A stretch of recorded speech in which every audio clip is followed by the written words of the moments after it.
صوفیاء کے سردار جن کا آج ہم گرس کر رہے ہیں وہ ہے بغداد کا تاجدار، وہ بغداد کا تاجدار ہے، اولیاء کا تاجدار ہے، صلحاء کا تاجدار ہے۔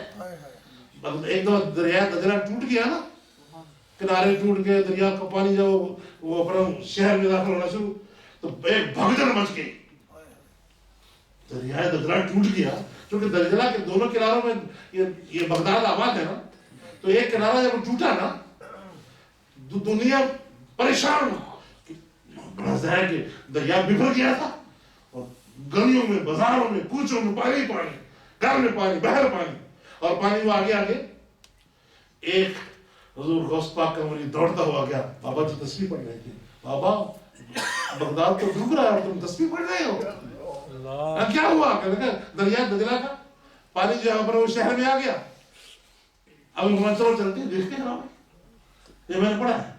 حضور غوث پاک نے اپنا عصا لیا اور جب اس پانی کے قریب پہنچے تو عصا گاڑ دیا، عصا گاڑ دیا اور انہوں نے بس آگے نہیں بڑھنا، خدا کی قسم پانی وہیں رک گیا۔ جن کی حکومت دریاؤں پر بھی ہو یار، ان کی حکومت نبی کے غلاموں کے دلوں میں، غوث پاک تو آج بھی دلوں پہ حکمران ہے، وہ صرف بغداد کا حکمران نہیں، وہ پورے مسلمانوں کا حکمران ہے، مسلمانوں کا حکمران ہے۔ کہتے ہیں جی صوفیزم، تم نے ایک متبادل دین پیدا کر دیا، دین تو بس یہی تھا کہ نماز کا نام ہے، روزے کا نام ہے، اللہ کی ذات و صفات کو ماننے کا نام دین ہے، تم نے یہ جو صوفیزم نکالا ہے اس کی کوئی سند نہیں ہے۔ دوستو بات یہ ہے، جو صوفیزم کا انکار کرتے ہیں نا وہ اس لیے کرتے ہیں کہ انہوں نے یہ ٹیسٹ لیا ہی نہیں۔ ایک مقولہ ہے چولہ شاہ صاحب کہتے ہیں من ذاق عرفہ ومن عرفہ اعترفہ، جو چکھتا ہے وہ جان جاتا ہے، اور جسے چکھا ہی نہیں اس کی بلا جانے کے میٹھا کے کڑوا ہے۔ جو چکھتا ہے وہ جان جاتا ہے اور جو جان جاتا ہے وہ مان جاتا ہے۔ من ذاق عرفہ ومن عرفہ اعترفہ، ان لوگوں نے یہ صوفیزم کو چکھا ہی نہیں ہے۔ جو چکھتے ہیں، جو ذائقہ اور ٹیسٹ لیتے ہیں، ان کو پتا ہوتا ہے کہ یہ میٹھا ہے یا کڑوا ہے، ٹھنڈا ہے یا گرم ہے۔ جو چکھے گا نہیں وہ جانے گا کیا، اور جو جانے گا نہیں وہ مانے گا کیا۔ مانتا وہی ہے جو جانتا ہے، اور جانتا وہی ہے جو چکھ لیتا ہے۔ صوفیاء نے اس اضراب کو اور اس فن کو چکھا ہے، اس فن کو چکھا ہے، اور یہ ہر چیز کا جو مقصود ہے نا، مقصود القل، پوری کائنات کا جو اصل مقصود ہے وہ اللہ کی ذات ہے۔ اللہ کیا ہے مقصود؟ کسی سے پوچھیں آپ، اہل کتاب سے پوچھو، ہندو سے پوچھو، سکھوں سے پوچھو، کسی سے بھی پوچھو، مسلم سے پوچھو، یہودیوں سے پوچھو، سب کہیں گے کہ اللہ ہماری زندگی کا مقصود، ہم اللہ تک پہنچنا چاہتے ہیں، ایسے ہے کہ اللہ سب کا، مگر اس مقصود کو جاننے، اس مقصود تک جانے کے لیے جو طریق الی الحق ہے اس کی کنجی صوفیاء کے پاس ہے۔ جو راہ اس مقصود حقیقی تک جاتی ہے اس راہ کے تالے کی کنجی صوفیاء کے پاس ہے۔ جب تک وہ کھولیں گے نہیں، کس طرح کہتے ہیں بن پانیوں کلمہ نہیں، بن پانیوں بوٹا پھلدا نہیں، بن تیل دے دیوا بن پیر دے کلمہ چلدا نہیں۔ زہری صاحب نے کہا تھا کہ اللہ اللہ کیے جانے سے اللہ نہ ملے، بھئی توجہ ہے میری طرف، آخری بات، اللہ اللہ کیے جانے سے اللہ نہ ملے، یہ اللہ والے ہیں جو اللہ سے ملا دیتے ہیں۔ ہم تو بس مرشد کی نگاہوں کو دعا دیتے ہیں، دعا دیا کرو اپنے مرشد کی نگاہوں کو، اور ان کے پاس کنجی ہے طریق الی الحق کی، حق تک جو راستہ جا رہا ہے صراط مستقیم، اس کی کنجی جو ہے وہ صوفیاء کے پاس ہے، اس کی کنجی، اور یہ وسیلہ ہے، یہ کیا ہے؟ یاد رکھنا اس کائنات میں دو قسم کے نظام چل رہے ہیں، سسٹم، کتنے قسم کے؟ دو۔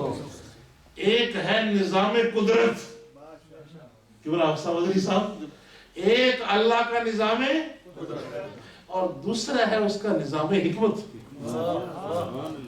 دو قسم کے نظام ہے خدا کے کائنات میں کہ کائنات رواں دواں ہے، ایک نظام قدرت ہے اور ایک نظام حکمت۔ یوں سمجھیے کہ جہاں اللہ اسباب کو ختم کر دیتا ہے وہ اس کی قدرت آ جاتی ہے،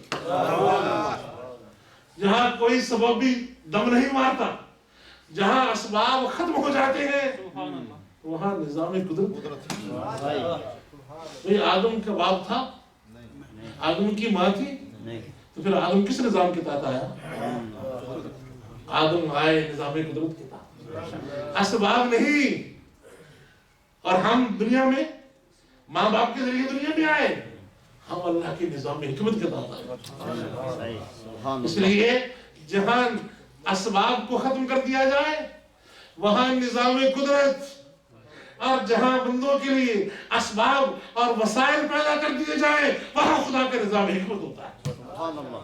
یہ صوفیہ نظام حکمت ہے۔ صوفیہ ہمارے لیے کیا ہے؟ نظام حکمت۔ ان کے وسائل سے، ان کے ذرائع سے، ان کی برکات سے ہمیں خدا ملتا ہے۔ اس لیے کوئی بھی انکار نہیں کر سکتا، نہ نظام قدرت کا انکار کر سکتا ہے نہ نظام حکمت کا انکار کر سکتا ہے۔ یہی تو غلطی لگی نا ان عیسائیوں کو، کرسچنوں کو، کہ جی باپ کے بغیر کیسے عیسیٰ آ گئے؟ باپ کے بغیر عیسیٰ؟ معلوم ہوتا ہے یا تو یہ خدا ہے یا خدا کا۔ ان کو کیا خبر تھی یہ مسئلہ پوچھنا ہے تو کسی محمدی فقیر سے پوچھنا۔ تو لوگوں، باپ کے بغیر بھی آ سکتا ہے، جہاں باپ آئے وہاں خدا کا نظام حکمت ہوتا ہے، اور جہاں بغیر باپ کی آ جائے وہاں نظام قدرت ہوتا ہے۔ عیسیٰ نظام قدرت کا تھا۔ اس سے کسی نے پوچھا جی عیسیٰ علیہ السلام کیسے چلے گئے دوسرے آسمان پر؟ عقل میں نہیں آتا، عقل میں؟ میں نے کہا عیسیٰ کا بغیر باپ کے پیدا ہونا عقل میں آتا ہے؟ اگر عیسیٰ کا بغیر سیڑھی کے، بغیر راکٹ کے آسمان پر جانا عقل میں نہیں آتا تو کیا عیسیٰ کا بغیر باپ کے پیدا ہونا عقل میں؟ کہتا آتا تو یہ بھی نہیں ہے، میں آتا وہ بھی نہیں ہے۔ اللہ ان کو ہدایت دی۔ تو دوستو، صوفیزم جو ہے یہ دین کی جان ہے۔ جب اسلام، ایمان، اور ایمان جب فلٹر ہو کر اخلاص کے درجے پہ پہنچتا ہے تو صوفی بن جاتا ہے۔ اخلاص، اخلاص۔ اب اسی کے بولا ایک مولوی صاحب گئے بابا جی کا جو بڑا صوفی تھا نا، اس کا امتحان لینے کے لیے اس کی خانقاہ میں گئے، عشاء کی نماز پڑھی، دیکھا بابا جی نے نماز پڑھائی، ان کو قرات ہی نہیں آتی تھی، نہ تجوید، نہ قرات، نہ قاعدہ، بس وہ سیدھا سا قرآن پڑھ گئے۔